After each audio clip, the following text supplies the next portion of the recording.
What's up, guys? So welcome to my 25,000 subscriber question and answer video.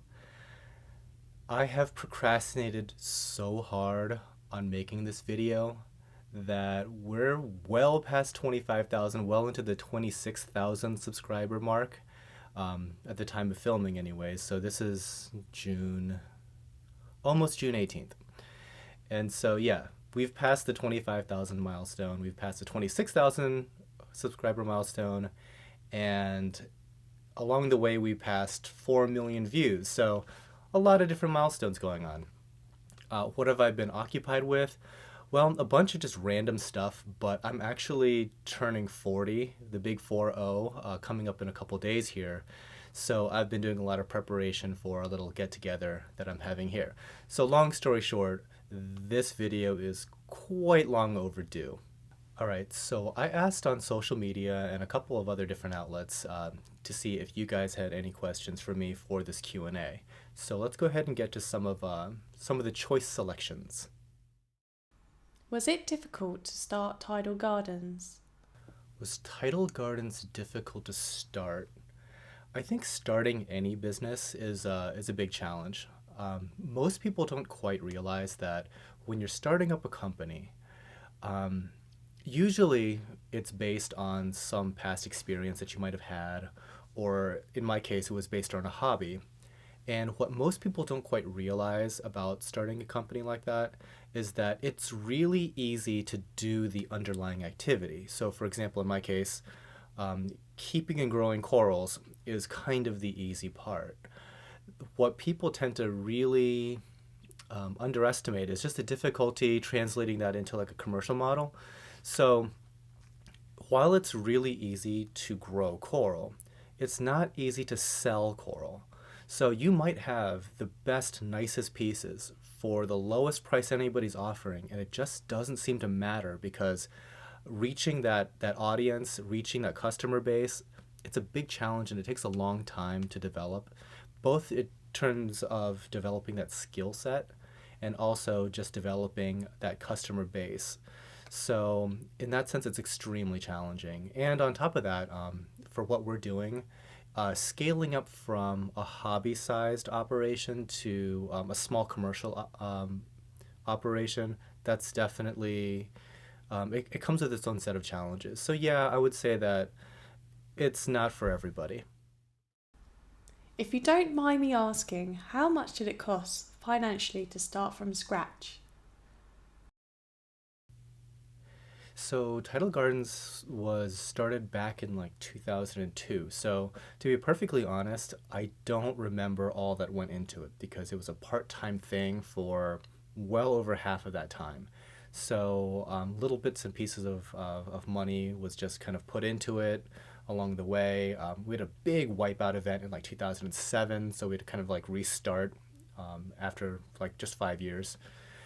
So I'm not 100% sure on the exact dollar figure. If you're gonna try to do something like this, though, the biggest advice, money spending wise, is I would plan to spend 3 to 4 times as much as you were originally planning. A lot of people tend to want to come into this thinking, oh, I could do that same sort of thing, but cheaper. And I don't know how well that would work out because I've said this on my live stream occasionally, but you have to prepare for the absolute worst 2 days of the year. Here in Ohio, for example, the worst summer day is going to be about 100 and something degrees, and then your power kicks off. So how are you going to manage the electrical downtime plus the incredible temperatures that you're going to be seeing? Worst case scenario in the winter, it might get down to minus 30 with wind chill, and then your heater blows out because it just froze over. So in like those two instances, you really only have about 10 degrees of tank temperature to work with, and at that point, all the corals are going to start dying. So oftentimes, like the cost-effective setups do not survive either of those two situations. So realistically, when it comes to how much you're spending, you kind of have to spend until it works. and it works under the worst situations possible. So, I mean, sorry, I can't give you an actual dollar figure, but it's a whole bunch. Do you have any long and short term plans for the future of Tidal Gardens? Okay. As far as short term, not really, because this summer we did a whole bunch of recent changes to the greenhouse. I think that in the past 6 months, we've probably installed something like 13 custom aquariums to replace some of the older aquariums that weren't working out quite as well. We've kind of transitioned away from using a lot of the Rubbermaid stock tanks to glass aquariums. So, as far as the short term stuff, we've kind of done it already. And at this point, the floor space of the greenhouse is pretty much maxed out. For us to do anything different, we either have to cannibalize the existing space or to construct a new space.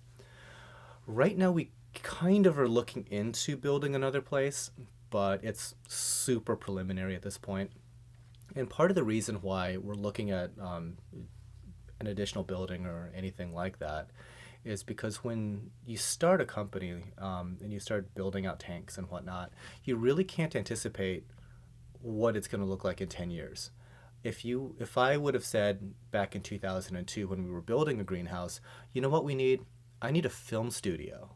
It never would have crossed my mind. We didn't even have a video camera back then, but video obviously is a huge part of our company now. So we really can't anticipate what the needs are going to be 10 years from now even. So I think having a new space that we can kind of dabble in and just kind of like figure out what the next steps are would be really, really valuable for us. So long term, I think that pretty much with any company, it's to stay flexible. You never really know how things are going to turn out. Like what is really going to be core to your business and your operation.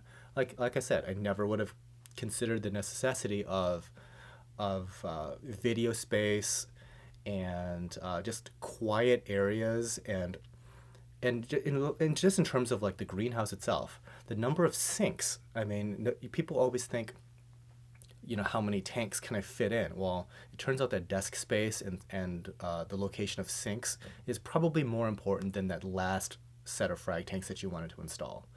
So, I mean, things like that, you learn over multiple iterations of aquaculture setups and kind of figure out, oh boy, that last 100 gallons, it's really pretty meaningless if I could have had something else.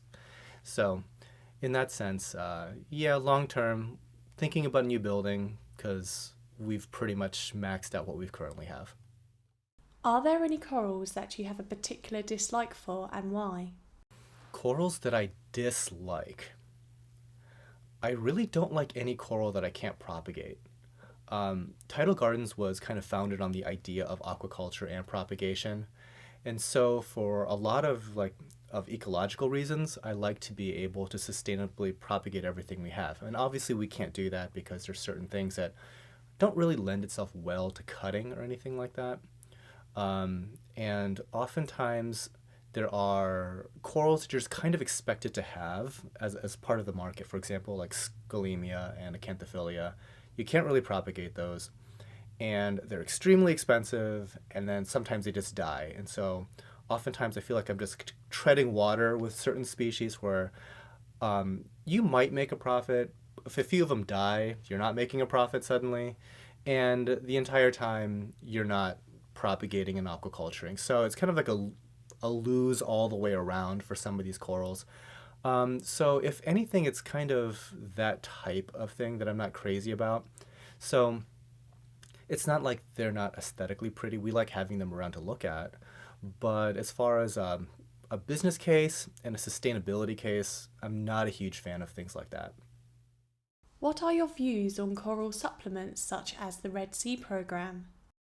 When it comes to different supplement schemes, I don't have a lot of personal experience with a lot of them. When we started to scale up into a greenhouse size setting, a lot of the different, I guess, more chemical intensive schemes just didn't quite work out because when you're working with a minimum of 1,000 gallons per system, it never, especially starting out, it's like, well, I'd like to try Zeovit. Well, Zeovit's a pretty expensive thing to get into, even for like a home system. And so to do it on a 1,000-gallon system, starting out, it's not terribly likely. Having said that, I am super curious about this stuff because some of my customers that are doing the Red Sea stuff with the carbon dosing and whatnot, and with Zeovit now, they're getting extremely good results. And it's something that I want to dabble with now that we have some more flexibility to work with it. But yeah, as far as like my personal experience right now, it's kind of lacking to be perfectly honest. But just what I've seen personally from other people's efforts, it looks promising. I always kind of go back to my mantra when it comes to adding or supplementing anything, that I wouldn't add or supplement anything unless you're actively testing for it. So I would first go out and get the entire regimen of test kits and make sure you know what your starting baseline is before adding anything. If you had to pick just one substrate for your tanks, which would it be? So the substrate thing has been on my mind pretty recently here. I actually did a video not long ago talking about how we have tried just about every type of substrate here at the greenhouse.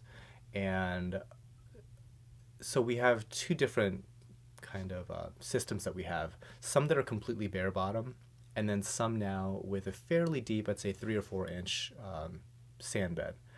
And I'm really liking how the sand bed systems are performing because they seem to be like the lowest maintenance.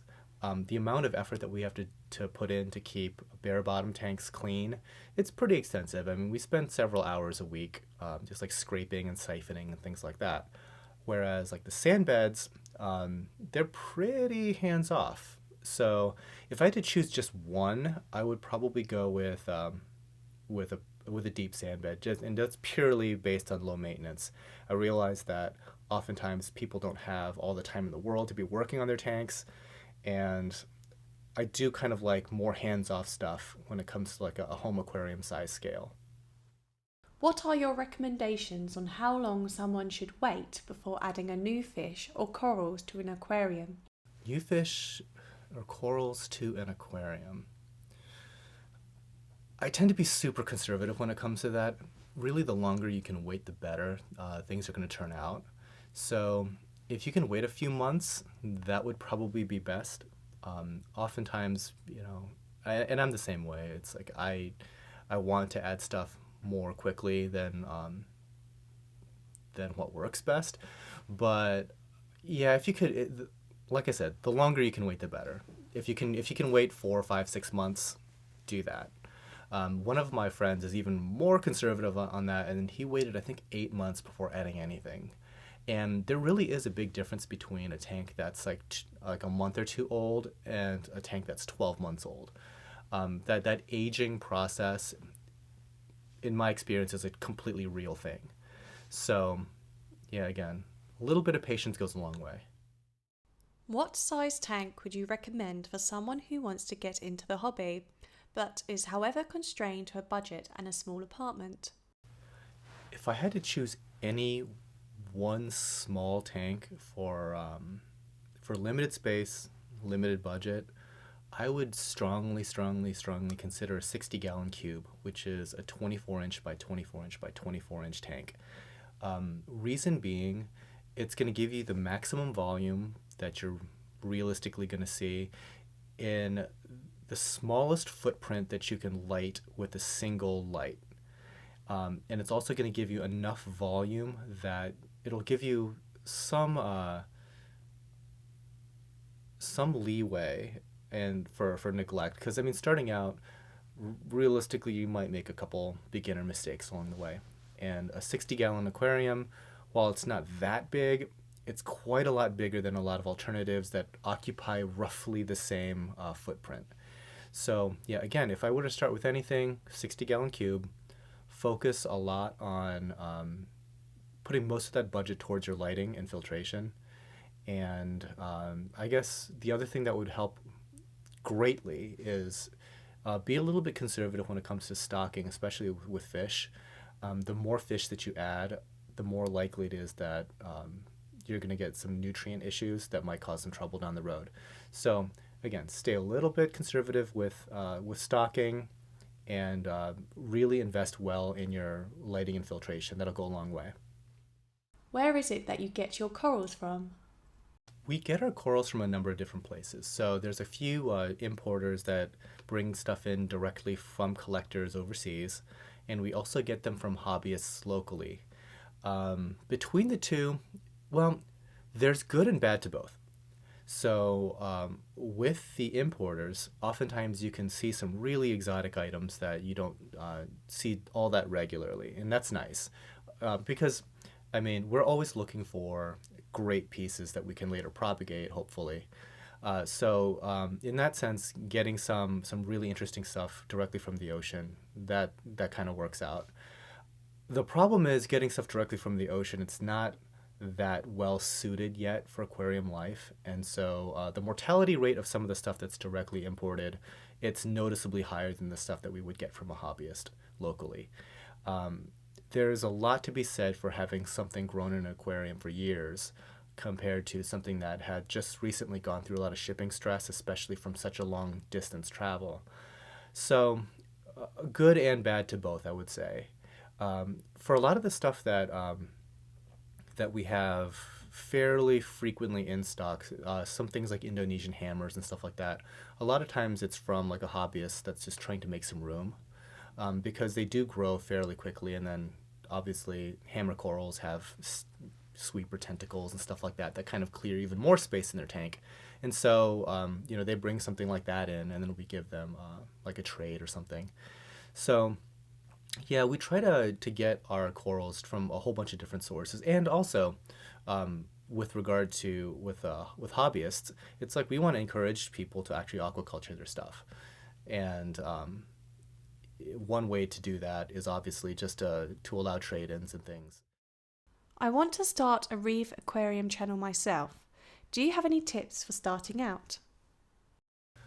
My number one tip for starting out a YouTube channel is just to start doing it. There's no there's no substitute for actual experience making videos, and you probably have the tools already. I think sometimes people get too caught up in, oh, but I need a camera, I need to do all this like fancy stuff. You really don't these days. If you have a smartphone, that's good enough. It's not going to obviously give you like the highest end quality. I mean, I'm shooting right now on a C100. It's like an entry level Canon cinema camera, which is a pretty extensive piece of equipment. I mean, it's pretty serious, but you don't need that to start with. I mean, like I said, a smartphone gets you 90% of the way there, and it's far more important that you actually have something to say than it is for you to have a bunch of equipment that would allow you to say it. And the other thing is, starting out in YouTube, you're not really going to get noticed. And that's just because of Google and YouTube's algorithms. You could literally make the Schindler's List of reef aquarium videos, like starting out. It could just be the most incredible thing ever.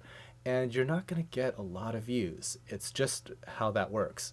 So it's almost better that you just start out, make crappy videos. Because, I mean, you look at my videos when I first started out. They were total garbage. And you get better.